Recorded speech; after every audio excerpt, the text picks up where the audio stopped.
à l'origine de cet avis favorable du gouvernement béninois de laisser le premier navire opérer.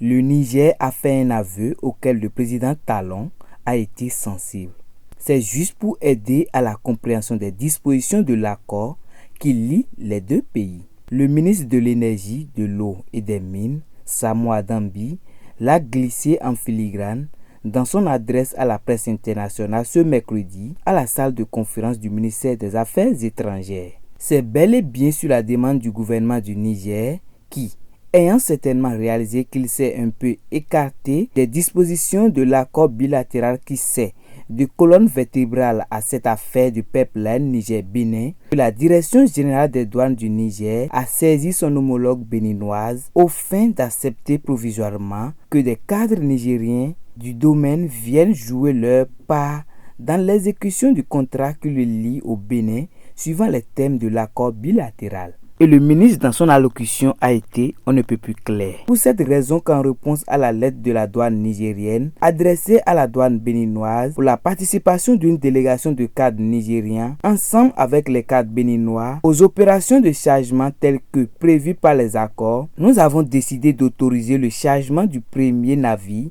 qui mouille dans nos eaux. Car le Bénin n'a aucune intention de nuire ni aux intérêts de l'État du Niger, ni à ceux de notre partenaire commun, la CNPC, CNODC, maison mère de Ouakpo. Puis, il précise. Toutefois, il est important de noter que cette autorisation ponctuelle et provisoire, telle que mentionnée dans la lettre de la douane nigérienne, ne saurait être érigée en règle de conduite pour l'exploitation normale du pipeline. Mais, que disent précisément les termes de l'accord qui obligent les deux pays, le Niger et le Bénin, de ne pouvoir parler de fermeture de frontières alors qu'ils sont partis dans cette affaire de pipeline Niger-Bénin. Là encore, les explications reçues du ministre Samoa Dambi dans son bureau après son point de presse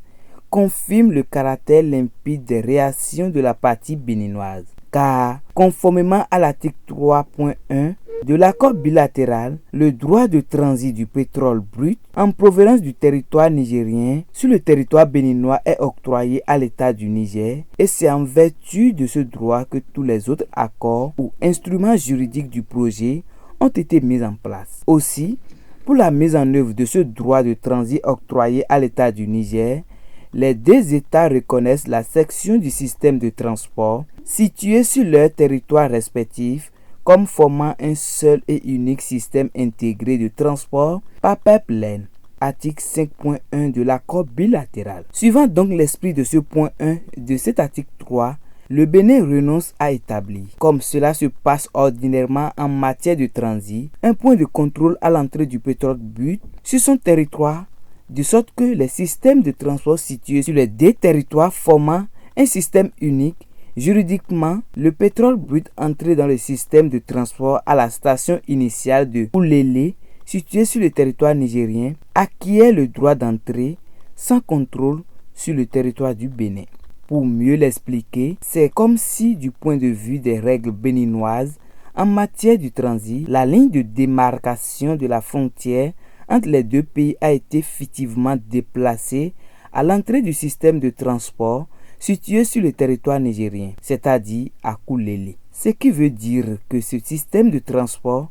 tiré du droit international, impose aux pays, le Bénin et le Niger, de n'avoir de frontière que le début du pipeline dans le Niger qu'à la fin à ses mains. C'est pourquoi en décidant de fermer sa frontière et de la maintenir comme telle avec le Bénin, quels qu'en soient les motifs, le Niger ferme par voie de conséquence juridiquement l'entrée du pétrole brut dans le système de transport, contrevenant ainsi à l'accord bilatéral lui enlevant son objet. Et tout le monde sait qu'en droit international, la règle de la bonne foi est essentielle voire primordiale. Voilà qui justifie la récente position de Cotonou,